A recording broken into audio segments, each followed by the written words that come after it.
Good morning, boys and girls. I hope that you are surviving quarantine. I miss you guys already.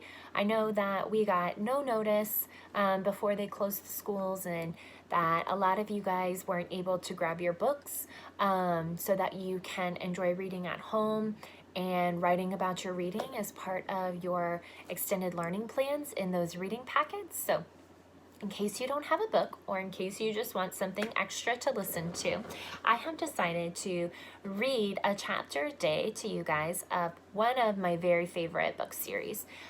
This is called Percy Jackson and the Olympians. So we have this whole series at home. We actually have two sets of it. My first set, I dropped the book in the pool a couple summers ago, and I ran the book. So we bought a brand new set. There are 5 books total in this book series, and it's a really cool book. I personally really enjoy Greek mythology and learning about all the different Greek gods and the history of Greek mythology. So what I loved about this is that it kind of brings Greek mythology to life, but it's set in modern day times. So it's set in modern day New York City, which means that it's set like right now as we are living. So the very first book in this series is called The Lightning Thief.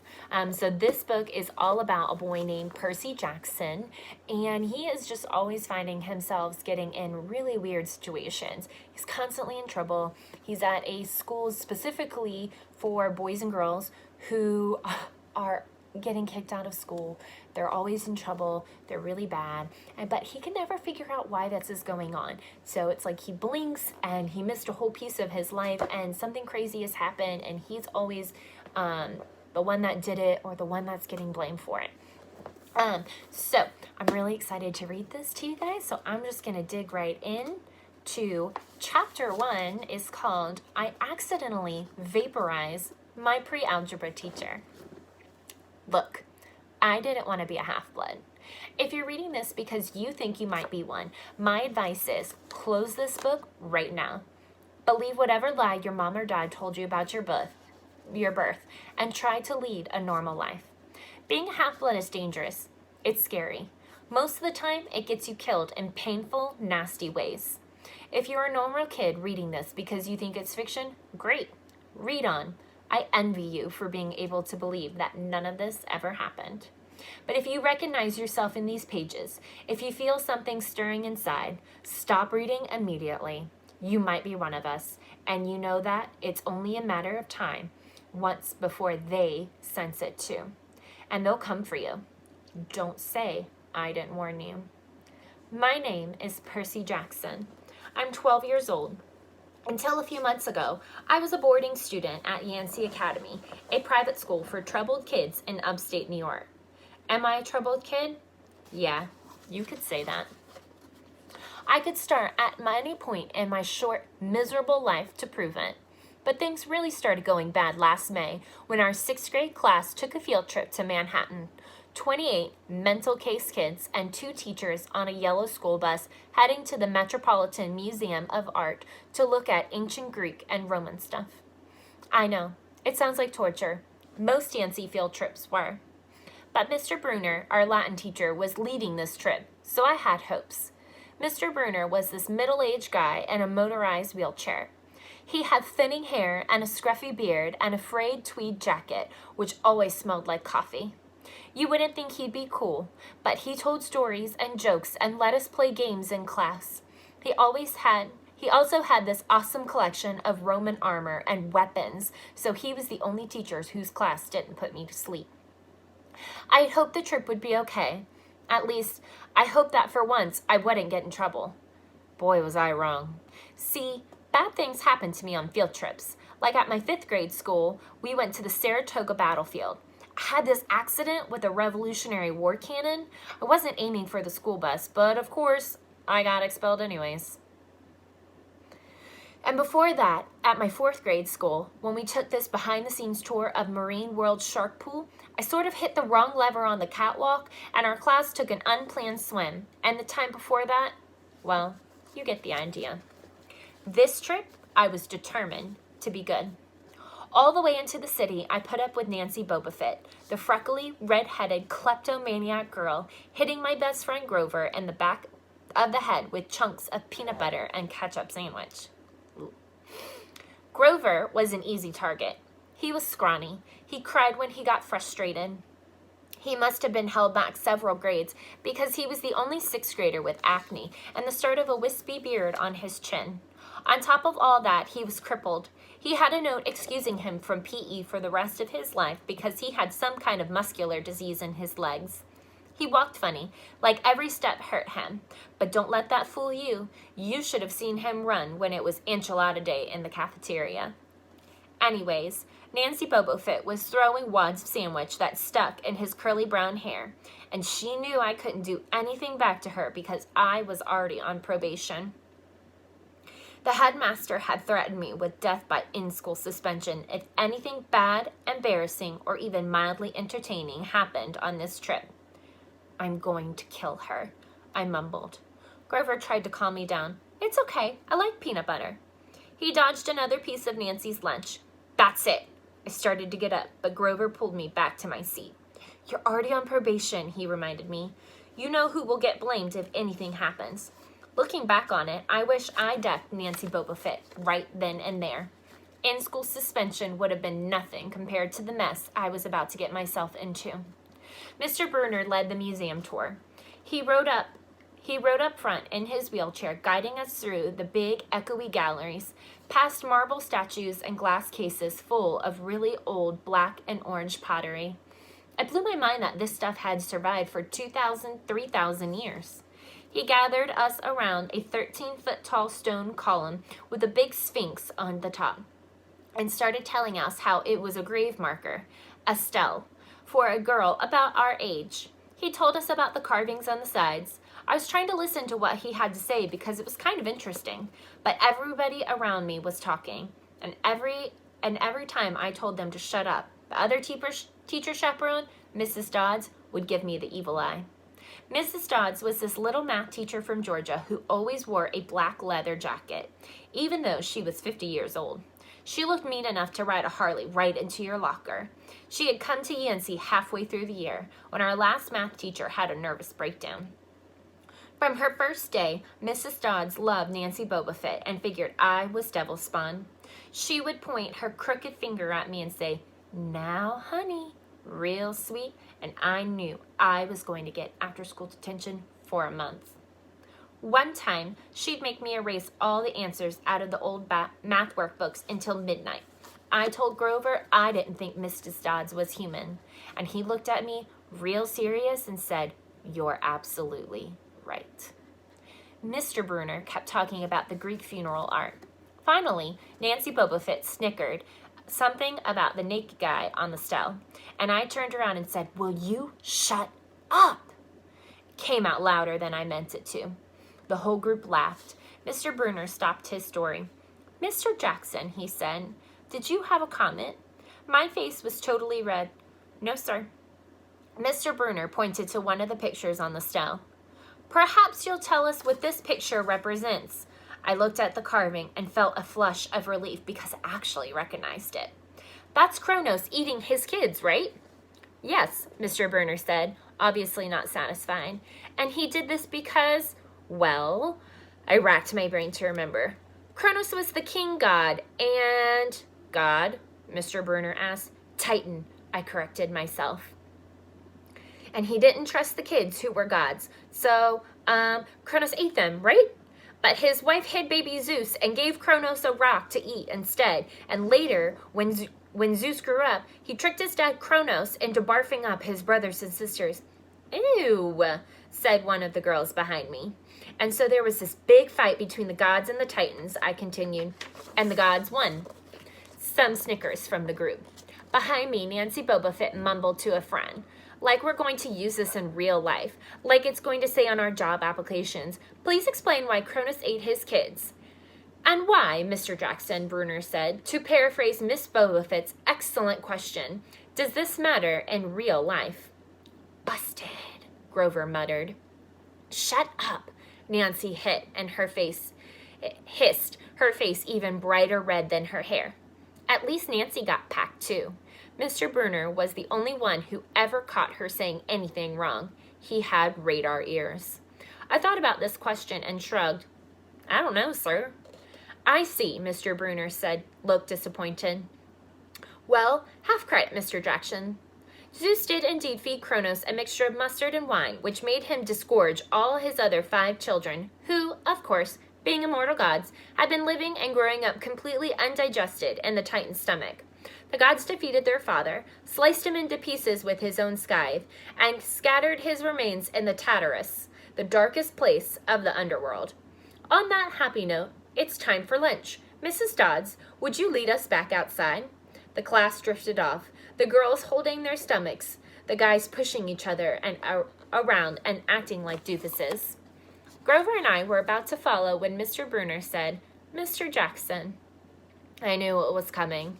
I told Grover to keep going, and then I turned to Mr. Bruner. Sir? Mr. Bruner had this look that wouldn't let you go. Intense brown eyes that could have been 1,000 years old and had seen everything. You must learn the answer to my question, Mr. Bruner told me. About the Titans? About real life, and how your studies apply to it. Oh. What you learned from me, he said, is vitally important. I expect you to treat it as such.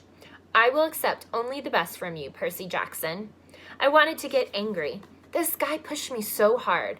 I mean, sure, it was kind of cool on tournament days when he dressed up in a suit of Roman armor and shouted, What ho! And challenged us sword point against chalk to run to the board and name every Greek and Roman person who had ever lived, and their mother, and what god they worship. But Mr. Bruner expected me to be as good as everybody else, despite the fact that I have dyslexia and attention deficit disorder, and I had never made above a C- in my life. No, he didn't expect me to be as good. He expected me to be better. And I just couldn't learn all these names and facts, much less spell them correctly. I mumbled something about trying harder, while Mr. Bruner took one long sad look at the stele, like he had been at this girl's funeral. He told me to go outside and eat my lunch. The class gathered at the front of the steps of the museum where we could watch the foot traffic along Fifth Avenue. Overhead, a huge storm was brewing, with clouds blacker than I'd ever seen over the city. I figured maybe it was global warming or something, because the weather all across New York State had been weird since Christmas. We'd have massive snowstorms, flooding, wildfires from lightning strikes. I wouldn't have been surprised if this was a hurricane blowing in. Nobody else seemed to notice. Some of the guys were pelting pigeons with Lunchables crackers. Nancy Bobofit was trying to pickpocket something from a lady's purse. And of course, Mrs. Dodds wasn't saying a thing. Grover and I sat on the edge of the fountain, away from the others. We thought that maybe if we did that, everybody wouldn't know that we were from that school. The school for loser freaks who couldn't make it elsewhere. Detention? Grover asked. Nah, I said. Not from Bruner. I just wish he'd lay off me sometimes. I mean, I'm not a genius. Grover didn't say anything for a while. Then, when I thought he was going to give me some deep, philosophical comment to make me feel better, he said, Can I have your apple? I didn't have much of an appetite, so I let him take it. I watched the stream of cabs going down Fifth Avenue and thought about my mom's apartment, only a little ways uptown from where we sat. I hadn't seen her since Christmas. I wanted so bad to jump in a taxi and head home. She'd hug me and be glad to see me, but she'd be disappointed too. She'd send me right back to Yancey to remind me that I had to try harder, even if this was my 6th school in 6 years and I was probably going to be kicked out again. I wouldn't be able to stand that sad look she'd give me. Mr. Bruner parked his wheelchair at the base of my handicapped ramp. He ate celery while he read a paperback novel. A red umbrella stuck up from the back of his chair, making it look like a motorized cafe table. I was about to unwrap my sandwich when Nancy Bobofit appeared in front of me with her ugly friends. I guess she'd gotten tired of stealing from the tourists and dumped her half-eaten sandwich in Grover's lap. Oops, she grinned at me with her crooked teeth. Her freckles were orange, as if somebody had spray-painted her face with liquid Cheetos. I tried to stay cool. The school counselor had told me 1,000,000 times, count to 10, get control of your temper. But I was so mad, my mind went blank. A wave roared in my ears. I don't remember touching her, but the next thing I knew, Nancy was sitting on her butt in the fountain screaming, "Percy pushed me!" Mrs. Dodds materialized next to us. Some of the kids were whispering, "Did you see? The water, like it grabbed her." I didn't know what they were talking about. All I knew was that I was in trouble again. As soon as Mrs. Dodds was sure poor little Nancy was okay, promising to get her new shirt in the museum gift shop, etc., etc., Mrs. Dodds turned to me. There was a triumphant fire in her eyes, as if I had done something she had been waiting for all semester. "Now, honey." "I know," I grumbled. "A month erasing workbooks." That wasn't the right thing to say. "Come with me," Mrs. Dodds said. "Wait!" Grover yelped. "It was me. I pushed her." I stared at him, stunned. I couldn't believe he was trying to cover for me. Mrs. Dodds scarred Grover to death. She glared at him so hard, his whiskery chin trembled. "I don't think so, Mr. Underwood," she said. "But you will stay here." Grover looked at me desperately. "It's okay, man," I told him. "Thanks for trying." "Honey," Mrs. Dodds barked at me. "Now." Nancy Bobofit smirked. I gave her my deluxe "I'll kill you later" stare. Then I turned to face Mrs. Dodds, but she wasn't there. She was standing at the museum entrance, way at top of the steps, gesturing impatiently for me to come on. How'd she get there so fast? I have moments like that a lot, when my brain falls asleep or something, and the next thing I know, I've missed something, as if a puzzle piece fell out of the universe and left me staring at the blank place behind it. The school counselor told me this was part of the ADHD, my brain misinterpreting things. I wasn't so sure. I went after Mrs. Dodds. Halfway up the steps, I glanced back at Grover. He was looking pale, cutting his eyes between me and Mr. Bruner, like he wanted Mr. Bruner to notice what was going on, but Mr. Bruner was absorbed in his novel. I looked back up. Mrs. Dodds had disappeared again. She was now inside the building, at the end of the entrance hall. Okay, I thought, she's going to make me buy a new shirt for Nancy at the gift shop. But apparently, that wasn't the plan. I followed her deeper into the museum. When I finally caught up to her, we were back in the Greek and Roman section. Except for us, the gallery was empty.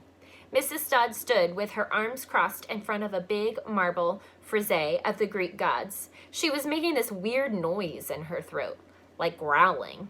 Even without the noise, I would have been nervous. It's weird being alone with a teacher, especially Mrs. Dodds. Something about the way she looked at the frieze, as if she wanted to pulverize it. "You've been giving us problems, honey," she said. I did the safe thing. I said, "Yes, ma'am." She tugged on the cuffs of her leather jacket. "Did you really think you were going to get away with it?" The look in her eyes was beyond mad. It was evil. "She's a teacher," I thought nervously. "It's not like she's going to hurt me." I said, I'll try harder, ma'am." Thundering shook the building. "We are not fools, Percy Jackson," Mrs. Dodds said. "It was only a matter of time before we found you out. Confess, and you will suffer less pain." I didn't know what she was talking about. All I could think of was that teachers must have found the illegal stash of candy I had been selling out of my dorm room. Or maybe they'd realized I got my essay on Tom Sawyer from the internet without ever reading the book, and now they were going to take away my grade. Or worse, they were going to make me read the book. "Well?" she demanded. "Ma'am, I don't..." "Your time is up," she hissed. Then the weirdest thing happened. Her eyes began to glow like barbecue coals. Her fingers stretched, turning into talons. Her jacket melted into large, leathery wings. She wasn't human. She was a shriveled hag with bat wings and claws and a mouth full of yellow fangs, and she was about to slice me to ribbons. Then things got even stranger. Mr. Bruner, who had been out in front of a museum a minute before, wheeled his chair into the doorway of the gallery, holding a pen in his hand. "What ho, Percy!" he shouted and tossed the pen through the air. Mrs. Dodds lunged at me. With a yelp, I dodged and felt talons slash in the air next to my ear. I snatched the ballpoint pen out of the air, but when it hit my hand, it wasn't a pen anymore. It was a sword, Mr. Bruner's bronze sword, which he always used on tournament day. Mrs. Dodds spun toward me with a murderous look in her eyes. My knees were jelly. My hands were shaking so bad I almost dropped the sword. She snarled, "Die, honey," and she flew straight at me. Absolute terror ran through my body. I did the only thing that came naturally. I swung the sword. The metal blade hit her shoulder and passed clean through her body as if she were made of water. Hiss! Mrs. Dodds was a sandcastle in a power fan. She exploded into yellow powder, vaporized on the spot, leaving nothing but the smell of sulfur and a dying screech and the chill of evil and air, as if those two glowing red eyes were still watching me. I was alone. There was a ballpoint pen in my hand. Mr. Bruner wasn't there. Nobody was there but me. My hands were still trembling. My lunch must have been contaminated with magic mushrooms or something. Had I imagined this whole thing? I went back outside. It had started to rain. Grover was sitting by the fountain, a museum mat tented over his head. Nancy Bobofit was still standing there, soaked from her swim in the fountain, grumbling to her ugly friends when she saw me. She said, "I hope Mrs. Kerr whipped your butt." I said, "Who?" "Our teacher." Duh. I blinked. We had no teacher named Mrs. Kerr. I asked Nancy what she was talking about. She just rolled her eyes and turned away. I asked Grover where Mrs. Dodds was. He said, "Who?" But he paused first, and he wouldn't look at me. So I thought he was messing with me. "Not funny, man," I told him. "This is serious." Thunder boomed overhead. I saw Mr. Bruner sitting under his red umbrella, reading his book as if he had never moved. I went over to him. He looked up, a little distracted. "Ah, that would be my pen. Please bring your own writing utensil in the future, Mr. Jackson." I handed Mr. Bruner his pen. I hadn't even realized I was still holding it. "Sir," I said, "where's Mrs. Dodds?" He stared at me blankly. "Who?" "The other chaperone, Mrs. Dodds, the pre-algebra teacher." He frowned and sat forward, looking mildly concerned. "Percy, there's no Mrs. Dodds on this trip. And as far as I know, there has never been a Mrs. Dodds at Yancey Academy. Are you feeling all right?" All right. That's chapter 1. I'll see you guys tomorrow for chapter 2.